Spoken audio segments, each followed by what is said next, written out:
नमस्ते।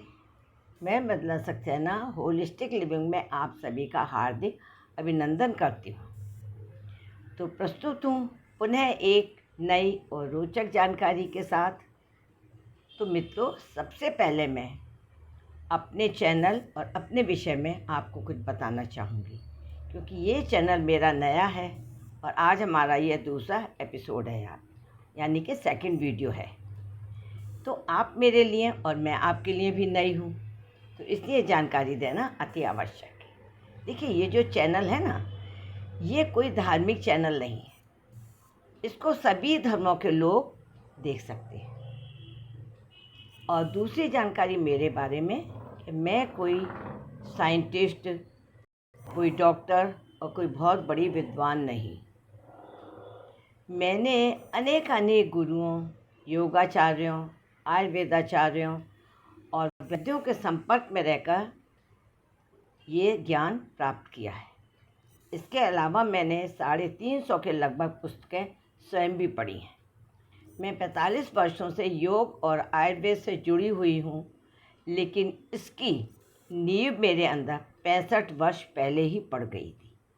जब मैं छोटी थी तो मेरे परिवार में विशेष रूप से मेरे पिताश्री, जो कि एक ज्ञानी और एक आध्यात्मिक व्यक्ति थे, वे हमें छोटी छोटी सी बातों में, यानी कि हर बात में स्पिरिचुअल साइंस सिखाया करते थे, आध्यात्मिक विज्ञान बताया करते थे। तो बचपन से ही मेरे अंदर ये रुचि जागृत हो गई। मैं पतंजलि सर्टिफाइड योग टीचर भी हूँ और 2002 में मैंने योग गुरु स्वामी रामदेव जी से योग टीचर की ट्रेनिंग ली। और इसके बाद हमने पूरे भारत के अनेकों बड़े छोटे शहरों, गांव, गली कूचों, मोहल्लों, स्कूलों, अस्पतालों, संस्थानों सभी जगह हमने योग के शिविर लगाए और इसके अद्भुत रिजल्ट भी हमने देखे। हमारे शिविरों में केवल हमारे देश के ही नहीं, विदेशों से भी लोग आते थे। इन योग शिविरों के अंतर्गत हम मुख्य रूप से प्राणायाम, आसन, एक्यूप्रेशर, मुद्राएं, आयुर्वेद का ज्ञान, खान पान संबंधी जानकारियाँ, लाइफ स्टाइल से रिलेटेड जानकारियाँ और कुछ इमरजेंसी ट्रीटमेंट भी बताया करते थे। फिर हमारे वैद्य तो हैं ही सेवा के लिए उपलब्ध हर समय।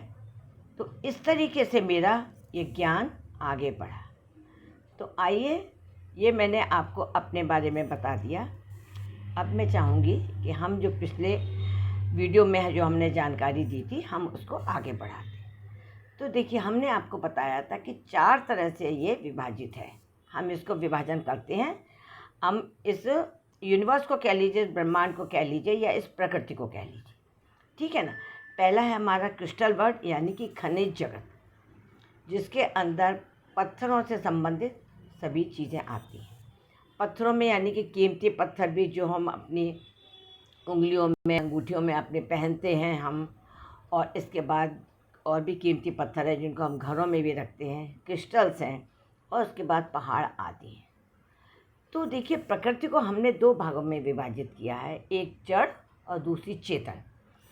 तो जो चीज़ें कम्युनिकेट नहीं कर सकती, रिएक्ट नहीं कर सकती, उनको हम जड़ में लेते हैं, जड़ कैटेगरी में लेते हैं। जैसे पत्थर हैं, पहाड़ हैं, ये जड़ माने जाते हैं, क्योंकि रिएक्ट नहीं कर सकते, ये अपनी प्रतिक्रिया नहीं दे सकते, वो चल फिर नहीं सकते, अपनी बातें हमें बता नहीं सकते, तो इसलिए वो जड़ में आते हैं। लेकिन वास्तविकता तो यह है कि इस यूनिवर्स की बनाई हुई, इस परमात्मा की बनाई हुई हर चीज़ में चेतना है। हाँ, ये ज़रूर है कि कुछ चीज़ों में चेतना सूक्ष्म रूप में होती है। जब सूक्ष्म रूप में होती है तो उसको हम जड़ बोलते हैं। जैसे पत्थरों में, पहाड़ों में, इस क्रिस्टल में चेतना जो है वो सूक्ष्म रूप में होती है, लेकिन होती है चेतना, क्योंकि उनकी एक एनर्जी फील्ड होती है, उनकी एक ऑरा होती है, और वो कम्युनिकेट भी करते हैं। आप देखिए, जो हमारे सिद्ध पुरुष, जो हमारे ऋषि मुनि होते थे, वो कम्युनिकेट भी करते थे, कम्युनिकेशन चलता था। ये कम्युनिकेशन कैसे होता था? Living being to living being, non living to non living, living to non living, non living to living. ये कम्युनिकेशन इस तरीके से चलता था। तो ठीक है, ये आपने समझा। तो इसके बाद हमारी चेतना जो है उसका प्रमोशन होता है और वो आती है प्लांट किंगडम में, यानी कि वनस्पति जगत में, पेड़ पौधों के रूप में। यहाँ पर कलेक्टिव कॉन्शियसनेस होती है, यहाँ इंडिविजुअल नहीं होती है एक पेड़ की, अलग अलग कलेक्टिव कॉन्शियसनेस होती है। तो पेड़ पौधे देखिए अपने को एक्सप्रेस कर सकते हैं, खुशी में हवा में लहरा सकते हैं, अपनी सुगंध, अपने फल, अपने फूल, है ना, अपनी छाया हमें देते हैं। तो ये हुआ ना प्रमोशन। तो इस तरह से फिर प्रमोशन के बाद हम ये कॉन्शियसनेस जो है, ये जो है हमारी चेतना जो है, ये वनस्पति जगत में आती है और यहाँ से फिर इसका प्रमोशन होता है तो एनिमल वर्ल्ड, यानी कि पशु जगत में ये जाती है। तो पशु जगत में और भी ज़्यादा प्रमोशन हुआ ना। आप देखिए पशु तो चल फिर भी सकते हैं, भाग दौड़ सकते हैं, अपना भोजन स्वयं ग्रहण कर सकते हैं, जो पेड़ पौधे नहीं कर सकते। उन्हें डाल दिया, खाद पानी दे दी तो ठीक है, नहीं दी तो कोई बात नहीं है। तो इस तरीके से हमने देखा कि क्रिस्टल वर्ल्ड के बाद प्लांट वर्ल्ड, प्लांट किंगडम, और उसके बाद हमारा ये एनिमल किंगडम आता है। तो इसके बाद और प्रमोशन होता है हमारी चेतना का, और वो प्रवेश करती है ह्यूमन किंगडम में, यानी कि इंसान का जीवन, जिसे हम कहते हैं ना कि ये अनमोल है ना, बेस्ट क्रिएशन ऑफ यूनिवर्स इसको माना जाता है। तो ये हुआ हमारे 4 क्लासिफिकेशन, और किस तरह से ये मतलब ट्रैवल करती है हमारी चेतना, हमारी कॉन्शियसनेस, ये आपने जाना। तो अब आइए समझते हैं ये ह्यूमन वर्ल्ड, ये मनुष्य योनि, मनुष्य जीवन है क्या। देखिए मनुष्य जीवन तो आपको मिल गया, ये बेशकीमती उपहार जो आपको ये ऑटोमेटिक मशीन मिली, इसके बारे में कभी जानने की हमने कोशिश ही नहीं की। आप देखिए हम सारी चीज़ों के बारे में जानते हैं, जानना चाहते हैं। जैसे हम कुछ मशीनरी ख़रीदते हैं तो ब्रांडेड ख़रीदते हैं, कौन से ब्रांड की, हम जूते ख़रीदते हैं, हम कपड़े ख़रीदते हैं तो कौन ब्रांड के अच्छे हैं, ये सब कुछ हमें मालूम है। हम ब्रांडेड चीज़ों पर जाते हैं, लेकिन ये हमारा शरीर, ये हमारा जीवन, इसकी ब्रांड के बारे में कभी जाना है हमने? कभी जानने की कोशिश की है? या मन में ये विचार या मन में ये क्यूरियोसिटी भी कभी आई है कि हम इसके बारे में भी तो जानें, इसकी भी तो खोज करें? तो आप ये देखिए कि जैसे हम कोई चीज़ लाते हैं, सपोज़ हमने टीवी ख़रीदा या हमने मोबाइल ख़रीदा, तो उसके साथ उसका मैनुअल आता है जिसमें उसकी गारंटी, वारंटी, उसका सारा सब कुछ लिखा होता है कि इसको किस तरीके से हैंडल करें, किस तरीके से ऑपरेट करें, कितने दिन ये चलेगा, और क्या सारे फीचर्स सब लिखे होते हैं। ठीक है ना। आप कोई कपड़े ख़रीदते हैं तो उसमें लिखा होता है ठंडे पानी में धोएं, धूप में नहीं सुखाएं, नहीं तो कलर निकल जाएगा, सब कुछ लिखा हो। लेकिन ये जो हमारा मानव शरीर आपको मिला, इसका मैनुअल किधर है? इसका मैनुअल भी तो होगा ना। हाँ, डॉक्टर ने थोड़ा बहुत तो वो हमको बता ही दिया कि जब छोटा बच्चा होता है कि इसको ये खिलाना, ये पिलाना, इतने दिन तक अब उसको ये करना, वो करना करके, लेकिन पूरा मैनुअल नहीं है। पूरा मैनुअल नहीं है, लेकिन है भी। मैनुअल है। अब आपको हैरानी होगी मैनुअल कहाँ है, हमें तो कभी दिया नहीं गया।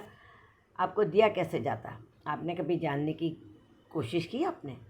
ये मैनुअल हमारे ऋषि मुनियों ने हजारों लाखों करोड़ों वर्ष पहले अपने शास्त्रों में सब कुछ लिख दिया इस मशीनरी के बारे में, क्योंकि उनको मालूम था ये कंप्लीट मशीन है, इसमें सुधार की कोई आवश्यकता नहीं है, इसको एडवांस करने की कोई आवश्यकता नहीं है। एडवांस टेक्नोलॉजी की वजह से इसको चेंज कुछ नहीं करना पड़ेगा, क्योंकि ये पूर्ण है, इट्स कंप्लीट।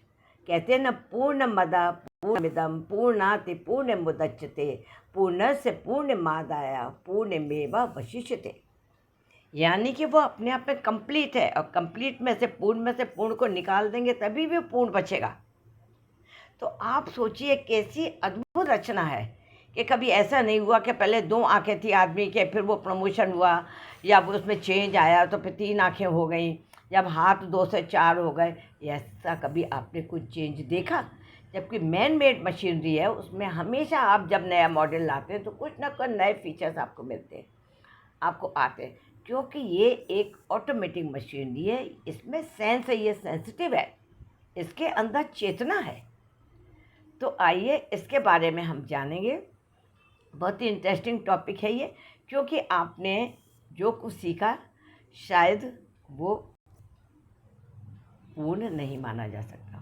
पूर्ण तो कोई भी नहीं सीख सकता, एक जन्म तो क्या न जाने कितने जन्म लग जाएंगे इसको जानने में, लेकिन फिर भी हम जितना जान पाएँ उतना आप तक शेयर ज़रूर करें। देखिए, आपने आर्ट ऑफ लिविंग सीखी। मैं किसी वो विशेष संस्था उसकी बात नहीं कर रही हूँ कि उन्होंने आर्ट ऑफ लिविंग का कोर्स कराया, उसकी नहीं बात कर रही हूँ। मैं कह रही हूँ हमने जीवन जीने की कला सीखी, हमारा जन्म हुआ, जीवन जीने की कला सीखी। क्या हमने आर्ट ऑफ डाइंग सीखी? नहीं। क्यों? जब हम आए यहाँ पर रह रहे हैं, कैसे जीना चाहिए हमने ये सीखा। जाना भी तो होगा, कैसे जाना चाहिए हमको ये भी तो सीखना होगा।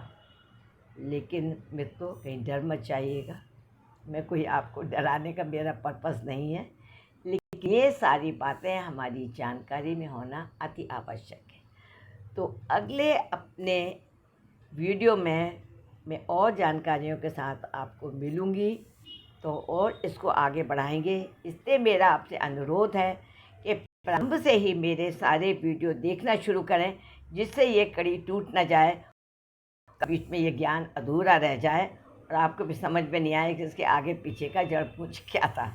ठीक है ना? इसलिए अधिक से अधिक लोगों तक ये जानकारी पहुंचाइए और शेयर कीजिए, लाइक कीजिए, सब्सक्राइब कीजिए, क्योंकि मैं भी जिन बातों को लेके सालों सालों परेशान रही, उन बातों को मैं अब जान पाई हूँ और अब जाके इस हद तक मैं ज्ञान प्राप्त कर पाई हूँ कि जो कुछ मुझे समझ में आया मैं आप लोगों के साथ शेयर करना चाहती हूँ। तो आइए मित्रों, आप लोगों ने अपना अनमोल समय मुझे दिया, इसके लिए आपका बहुत बहुत धन्यवाद और आपको बहुत बहुत प्यार। तो फिर मिलते हैं एक नए एपिसोड के बाद अगले हफ्ते। तब तक के लिए नमस्ते, टाटा, बाय बाय।